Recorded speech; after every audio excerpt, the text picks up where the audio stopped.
Hello, friends. You've stumbled across a short clip from the Daily Switch 2 podcast, which, believe it or not, is a podcast that is about the Switch 2 with new episodes released daily. What will they think of next? Now, I reacted to Pokémon Champions and the last trailer released during my coverage of the last Pokémon Presents event. As far as we knew back then, it was a digital-only game for mobile devices and Switch 1. I was a little skeptical about it. Firstly, I said it was a shame that it was just a Switch 1 and there wasn't a Switch 2 version, although I did think that the graphics did look really nice.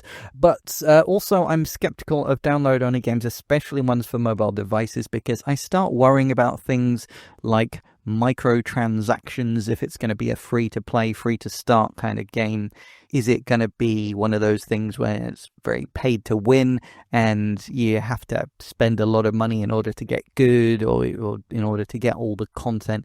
I'm really not into that kind of game. It's one of the reasons I don't play Pokemon Unite, even though I think it looks cool. I just don't want to get sucked into that money trap. However, now they have announced a dedicated Switch 2 version, which is wonderful. And they've said that there will be a free-to-start version, in inverted commas, and a paid digital version. So, though they didn't specify, what I'm hoping that means is, yeah, there's a free-to-download and free-to-start version, which is basically going to be the same as the mobile version. But if you're playing on Switch 1 or Switch 2, you can pay whatever the price is going to be for the game up front, and then hopefully not have to pay for the extra content. It'll just be a one-time payment, and then you get absolutely everything. I hope that's what it means. Also, I hope that leads the way for a physical release. They didn't announce one, but yeah, if there is a physical release and it includes basically everything that you would pay to get for the mobile version, then yeah, I'll absolutely pick it up. Now, for those that don't know, Pokemon Champions, it's a battling-only game. It's not an RPG, it's just the battles only, a bit like the old N64 Pokemon Stadium games, though presumably without the legendary mini-games or the transfer pack to play Game Boy games on your TV. That was so cool back in the day, so cool. I was initially confused as to why in today's day and age we would need a battle-only Pokemon game. Like, part of the appeal, or basically the whole appeal of Pokemon Stadium with the transfer pack was the fact that at that point, Pokemon games, the proper RPGs, were basically, well, they were only on the original Game Boy and Game Boy Color. So the graphics were very, very simple, 8-bit 2D. But with the transfer pack, you could have your Pokemon that you'd captured and trained and looked after and honed exactly how you want and named whatever you wanted, and suddenly you could see them rendered in lovely 3D graphics and have them on your TV. But nowadays, all the mainline Pokemon games are playable both portably via the Switch and on your TV via the Switch or Switch 2. You know, so why would you want a game that was just battling only when you don't have that appeal of, oh, I can see my Pokemon in 3D or whatever? I didn't really get it to begin with. Although, again, when I was reacting to the trailer last time, I did say that it looked really cool and the graphics looked really nice and the battling system looked really decent and in-depth. Now we have more information that makes the whole thing make a whole lot more sense. 3 things, actually, announced at the World Championships. Firstly, it will be compatible with Pokemon Home, which means that you will be able to import your Pokemon from any of the modern games. Right. So yes, that will basically work a bit like the transfer pack of, it's not just you're battling random Pokemon that you rent within the game, but no, you can bring in your Pokemon from all of the mainline games that you've been playing, anything that you've captured and trained up, you can transfer to Pokemon Home and then transfer to Pokemon Champions to battle in 3D. Right. Now, that is a big deal, firstly, for the novelty factor of it, but secondly, because it takes away some of my worries where I was worrying about the free-to-play nature, meaning that there's microtransactions, and those microtransactions might mean that there's a kind of pay-to-win element. No. I imagine not. I imagine the payments will be perhaps to unlock different generations of Pokemon and stuff for if you just want to rent the Pokemon and use them for battles. But it can't be pay to win. It just can't, because if you are training up your own Pokemon and bringing in your own Pokemon through Pokemon Home, that just wouldn't make sense to have, pay to win elements. So that suddenly makes it a lot more interesting of a prospect. The second thing they announced there is full cross-platform support between Switch 1, Switch 2, and all mobile devices. That is fantastic, meaning that basically it's allowing you to play online battles with people across the world on any device, but with Pokemon that they've actually caught and raised and trained and honed in the mainline Pokemon games. That's really cool, and it basically means it'll be like the ultimate way to battle your Pokemon against each other and against people from around the world who've caught and trained them in whichever Pokemon game that they're playing on whichever device that they're playing, whether they're Switch 1, Switch 2, whether they're playing the mobile games, whatever. And most importantly, perhaps, is it's going to be the main battle game for the 2026 World Championships in San Francisco. Now, you might think, well, why does that matter? I'm not going to go to the World Championships in San Francisco. I'm not going to watch people battling. I'm not good enough to take part in those kind of battles. I just want to play some battles myself at home or against my friends and have some fun. Why does it matter? Why is it the most important thing that it is the main battle game for the 2026 World Championships?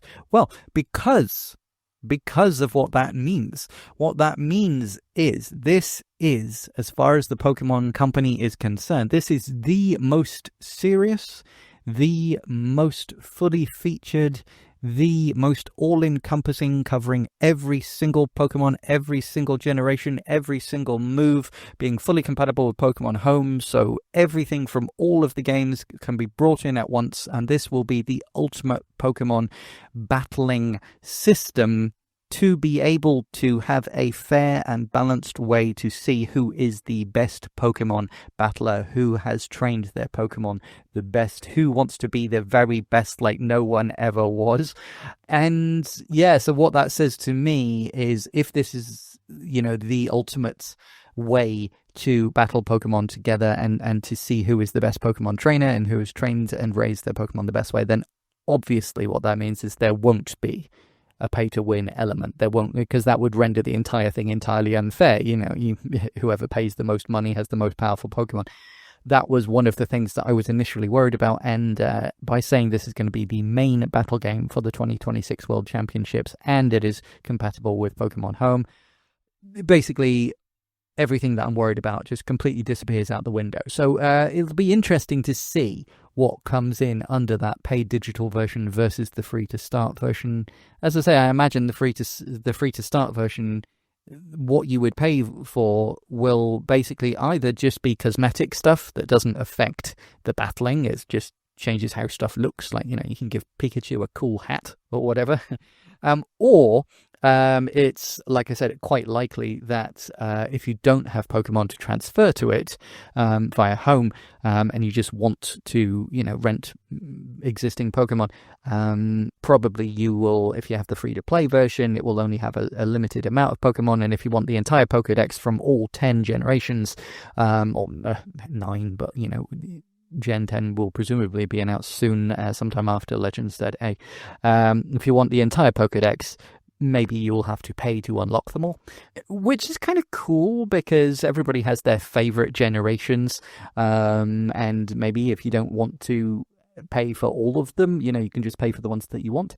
But the fact that you can have a paid digital version, which presumably will unlock absolutely everything, to me, that's a really good sign. And again, I really hope they do a physical version as well. That would just take me from being, okay, now I completely understand it and I respect it, but I'm still probably not going to pay and play because, I'm not that into Pokemon battling. For me, I'm more about playing the RPG side of things. But yeah, if there's a physical version as well, I'll absolutely jump on board. No question. Right, so that's all the announcements. But I'm going to watch the trailer now, the new trailer. As I said, I watched and reacted to the last trailer at the Pokemon Presents event. So if you want to go and watch that, you can go and watch that. But this is a brand new trailer that was released during the 2025 World Championships. So I'm going to react to that now. I've downloaded it and I haven't watched it. This is a genuine first-time reaction. Okay.